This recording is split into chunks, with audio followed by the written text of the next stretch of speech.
She and her husband had been divorced for only 3 days. She never expected her ex-husband to take wedding photos with his lover so soon. The worst part was he even mailed a copy of the wedding photos to her. This was beyond outrageous. Shin Young arrived at her former in-law's house planning to confront her ex about cheating before the wedding, but she ran into her former mother-in-law at the door and got scolded by her. This time Shin Young did not back down. She asked if the woman had ever really treated her as a daughter-in-law, or if she had only used her to help her son get ahead. The wedding photos were even sent to my parents' house. I was going to tear them up, but since your precious son is in them, it would be polite to return them to you. That seemed only right. What Shin Young did not expect was that her ex Moju and his lover Bohm looked like they might be expecting a child. This only confirmed in her mind that Moju and Bohm had been involved for a long time. At this point Bohm desperately hoped she was really pregnant. If it turned out to be true, Moju's parents would accept her because of the child she carried. While Shin Young was asking why the wedding photos were mailed to her, Bohm was terrified she might be pushed out of the family. So she treated Shin Young with desperate hostility. Shin Young's words hit a nerve with Bohm. Bohm really lacked a sense of security. Shin Young cursed that the so-called love between Bohm and Moju would surely fall apart. Moju's wife is me. If I get pregnant with Villa's brother, even the gods would look out for me. But it seemed the gods were not on her side.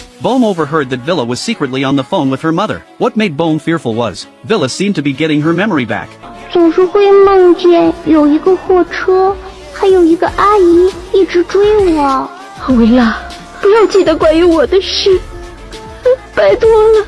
Once someone has a guilty conscience, they live in constant fear. Bohm felt she had to prepare in advance, so she started spreading dirt about Shin Young again. Today there was one thing that made Shin Young very happy. She could keep working at the newspaper. Previously her former mother-in-law had asked the publisher's second son to get Shin Young fired, but that did not happen. Thanks to reporter Bae and her sister-in-law calling for help, Shin Young kept her job. Shin Young bought a watch as a gift for reporter Bae. He had helped her a lot since she started at the paper. Although the watch was inexpensive, Shin Young hoped reporter Bae would not mind. What she did not expect was that reporter Bae would not only accept the gift, but treasure it for life. He also went to the mall to pick out gifts for Shin Young and her daughter Villa. Without realizing it, they were becoming more important to each other. Meanwhile, Moju learned that his ex-wife still worked at First News. Bohm also wondered why Mayor Ji had changed his mind. After all, he should not have refused his mother's request. She was certain that this vicious woman had played some trick. Today, Shin Young took her daughter to the hospital for a follow-up. After a few days, Shin Young met her ex Moju again, but every meeting between them now seemed tense and explosive. Maybe Shin Young's words provoked Moju. Moju actually tried to get physical with Shin Young.